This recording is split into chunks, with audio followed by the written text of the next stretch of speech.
1922. The tempo of the city had changed sharply.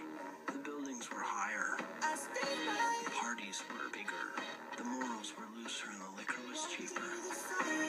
The restlessness approached hysteria. Shall we? Who is this Gatsby?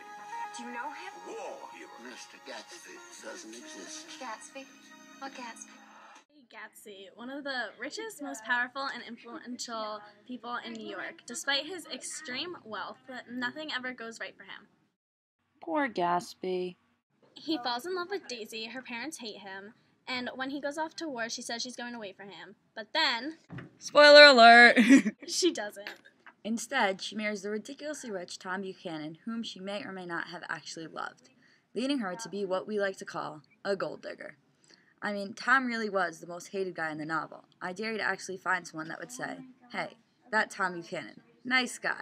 Gatsby may not know how to keep the love of his life, however, one thing he definitely does know is how to party. Gatsby is notorious for his legendary parties. These are parties that people would kill to be able to go to one. Nick, the narrator of The Great Gatsby, describes one of Gatsby's famous parties when he says, Men and girls came and went like moths among the whispering and the champagne and the stars. Now, the question here is, if all these people flocked to his parties, why did only a measly 3 people show up to his funeral?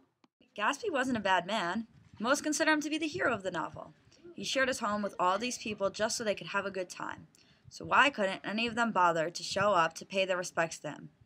In my opinion, the reason that no one showed up for his funeral is because people never cared about Jay Gatsby. They only cared about what they could get from him. People knew exactly whose parties they were at. Jay Gatsby's parties were, of course, infamous. But just because he was famous, that doesn't mean that people spoke to him or even acknowledged him at all. Nick says that people often came and went to his parties without even having met Gatsby at all. Why would you go to a party and ignore the host? This basically means that people went simply to get drunk and have a good time without paying attention to the person throwing the party. This is rude and selfish. 1920s and alcohol is outlawed. Keep in mind, this is something that obviously made many, many people extremely frustrated and angry. Enter Jay Gatsby.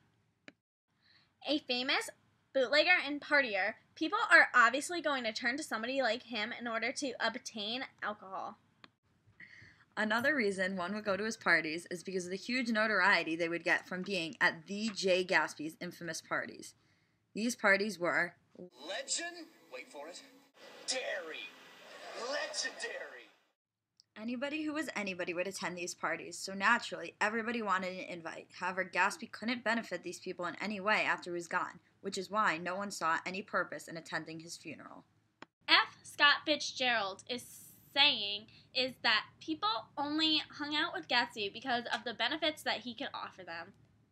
Now, this poses an interesting question about human tendencies. Do people only do things that benefit themselves? Even Gatsby only befriended Nick so he could help him win back the love of his life, Daisy.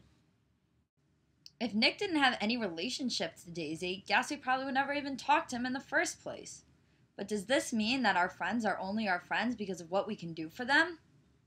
Do we help others because it makes us feel good about ourselves and not actually because we genuinely want to do something good? This question makes us think a lot about those who do charity work.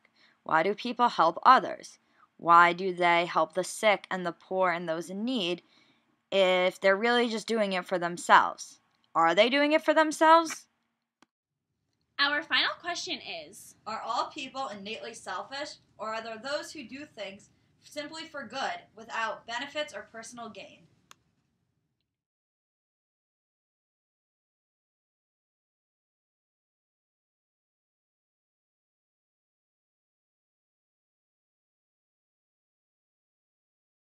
That was the stupidest thing I've ever heard. you're the one that wrote it! You stuttered like 8 times. I'm illiterate! Only measly... A measly 3 people show up to his funeral. Sorry, you don't use big words. Our final question